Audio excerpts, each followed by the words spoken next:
Bismillah, assalamualaikum warahmatullahi wabarakatuh. Alhamdulillahirrabbilalamin. Assalatu wassalamu ala asrafil anbiya wal mursalin Nabiyina Muhammadin wa ala alihi wa ashabihi ajmain wa man tabi'ahum bil isani ila yaumiddin, amma ba'du. Banin wa banat yang mudah-mudahan dirahmati Allah Subhanahu wa taala.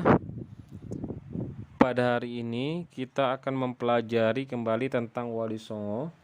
Sebelumnya kita telah mempelajari tentang biografi dan peran Wali Songo seperti Sunan Maulana Malik Ibrahim atau dikenal dengan Sunan Gresik dan juga dikenal dengan Kakek Bantal.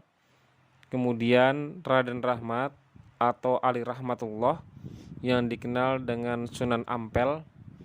Kemudian Sunan Giri yang dikenal dengan banyak nama seperti Joko Samudro, kemudian Prabu Satmata, Raden Paku, Sultan Abdul Pakih, Raden Ainul Yakin.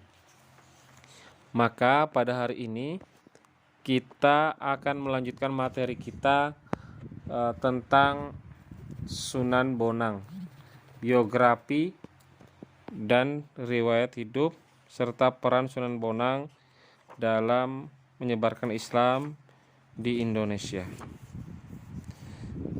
Pertama kita akan menjelaskan terlebih dahulu siapa Sunan Bonang.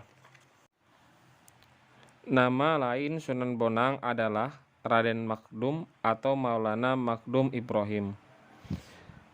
Diperkirakan beliau lahir pada tahun 1450 Masehi. Sunan Bonang bisa dibilang wali paling alim di antara para wali. Di samping termasuk 4 serangkai yang mendapat pendidikan agama dari Sunan Ampel. Di antara 3 lainnya adalah Sunan Giri, Sunan Derajat, dan Sunan Ngudung. Beliau juga bersama Sunan Giri pernah belajar ke Mekah. Setelah sebelumnya mereka belajar dulu di Samudra Pasai dengan Maulana Ishaq yang merupakan ayah dari Sunan Giri. Kemungkinan besar di Mekahlah mereka, Sunan Bonang dan Sunan Giri, belajar bahasa Arab, sehingga keduanya sangat fasih bahasa Arab. Karena alasan itu, Sunan Giri dan Sunan Bonang merupakan pemimpin tertinggi para wali dan masyarakat Muslim di Jawa. Asal usul Sunan Bonang. Sunan Bonang adalah merupakan anak hasil perkawinan Sunan Ampel dengan Dyah Siti Manila binti Aryo Tejo yang merupakan Adipati Tuban. Sunan Ampel semula memberi Sunan Bonang nama Maulana Makdum. Nama ini diambil dari kosakata bahasa India yang bermakna cendekiawan Muslim yang dihormati karena kedudukan dalam agama. Lingkungan tempat ia dibesarkan yang syarat dengan nuansa Islam turut membentuk kepribadiannya saat dewasa. Proses menuntut ilmu. Semasa kecil, Sunan Bonang mendapat pelajaran dari ayahnya Sunan Ampel dengan disiplin yang sangat ketat. Tidak heran jika dia pun kemudian masuk ke dalam barisan Wali Songo. Sunan Ampel semula memberinya nama Maulana Makdum. Nama ini diambil dari bahasa India yang bermakna cendekiawan Islam yang dihormati karena kedudukannya dalam agama. Disebutkan dari berbagai literatur bahwa Raden Makdum atau Sunan Bonang dan Raden Paku atau Sunan Giri sewaktu masih remaja meneruskan pelajaran agama Islam ke tanah seberang, yaitu negeri Pasai. Keduanya menambah pengetahuan kepada Syekh Usalam alias Awalul Islam alias Maulana Ishaq, ayah kandung Sunan Giri. Juga belajar kepada para ulama besar yang banyak menetap di negeri Pasai. Dan menurut sebagian sumber dari Pasai, Makdum Ibrahim atau Sunan Bonang meneruskan perjalanan ke Mekah dan setelah menunaikan ibadah haji tinggal di sana untuk menambah ilmu agama selama beberapa bulan. Sunan Bonang dan Sunan Giri termasuk para pelajar yang pernah belajar ke Malaka. Pandangan Sunan Bonang terhadap Islam adalah Islam yang murni, sesuai dengan tuntutan Rasulullah Shallallahu Alaihi Wasallam. Barangkali hal ini merupakan pengaruh kuat dari ilmunya yang diperoleh di Mekah. Setelah belajar, Sunan Bonang dan Sunan Giri pulang ke Jawa.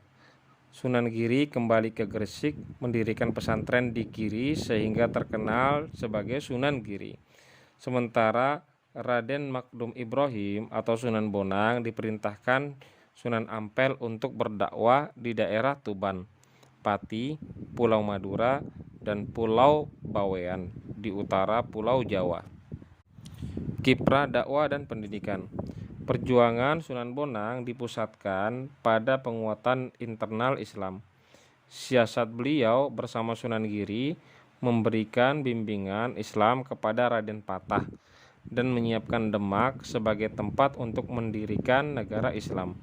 Sunan Bonang berhasil menciptakan Kesultanan Demak, akan tetapi harapan beliau agar Demak bisa menjadi pusat agama Islam untuk selamanya tidak terwujud.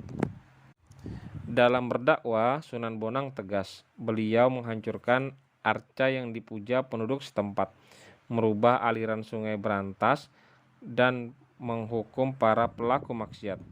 Meskipun ada sebagian pihak yang tidak setuju dengan langkah tersebut, namun dengan sikap tegas, Sunan Bonang berharap keislaman rakyat Demak berkualitas dan beragama lebih baik lagi. Sunan Bonang semasa hidup menyebarkan Islam dengan giat sekali di daerah Jawa Timur, terutama daerah Tuban dan sekitarnya. Seperti ayahnya, Sunan Bonang juga mendirikan pesantren di daerah Tuban untuk mendidik serta menggembleng kader-kader Islam yang ikut menyiarkan agama Islam ke seluruh Jawa. Pesantren beliau berkembang pesat dan banyak diminati oleh murid-murid dari berbagai penjuru Nusantara seperti Kalimantan, Sumbawa, Sulawesi, Ambon, dan Ternate. Di samping mereka yang datang dari Jawa dan Sumatera. Pada masa hidupnya, Sunan Bonang termasuk penyokong kerajaan Islam Demak dan ikut membantu mendirikan Masjid Agung Demak. Oleh masyarakat Demak ketika itu, beliau dikenal sebagai pemimpin bala tentara Demak. Dialah yang memutuskan pengangkatan Sunan Ngudung sebagai Panglima Tentara Islam Demak. Dan ketika Sunan Ngudung gugur, Sunan Bonang pula yang mengangkat Sunan Kudus sebagai Panglima Perang Kesultanan Demak sebagaimana yang diberitakan oleh Serat Catur Ganda. Menurut berbagai sumber, Sunan Bonang wafat pada tahun 1525 Masehi. Sedangkan makam yang dianggap asli adalah yang berada di kota Tuban. Demikianlah materi tentang Sunan Bonang yang dapat Ustadz paparkan pada kesempatan kali ini. Semoga dengan mengenal sejarah penyebaran Islam di Indonesia, kita lebih semangat lagi untuk belajar. Kita bersyukur kepada Allah karena Islam sampai kepada diri kita. Demikian dari Ustadz. Assalamualaikum warahmatullahi wabarakatuh.